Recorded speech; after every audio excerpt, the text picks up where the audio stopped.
की ज्योतिबाचा आमचा हत्ती सुंदर त्याचं नाव होतं आणि तो हत्ती बन्नरघट्टा अभयारण्यामध्ये त्या ठिकाणी हलवण्याचा निर्णय झाला आणि लोकांना असं वाटतं की त्या ठिकाणी हत्ती पाठवला म्हणजे सगळं व्यवस्थित झालं.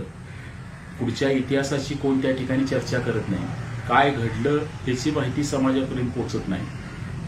आणि मला दुर्दैवानं सांगावंसं लागेल की हा हत्ती बन्नरघट्टा अभयारण्यामध्ये गेल्यानंतर खरं तर तो हत्ती मानसिकदृष्ट्या इतका विचलित होता, तो इकडून जायला तयार नव्हता. त्याला नेताना सुद्धा बेशुद्ध करण्याचं इंजेक्शन देऊन त्या ठिकाणी न्यावं लागलं आणि तिथं गेल्यावर सुद्धा त्या हत्तीच्या हातून त्याची देखभाल करायसाठी जो माणूस होता तो मारला गेला.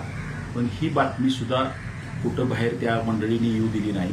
लगेच 3 वर्षानं त्या बन्नरघट्टा अभयारण्यामध्ये सुंदर हत्तीचा मृत्यू झाला.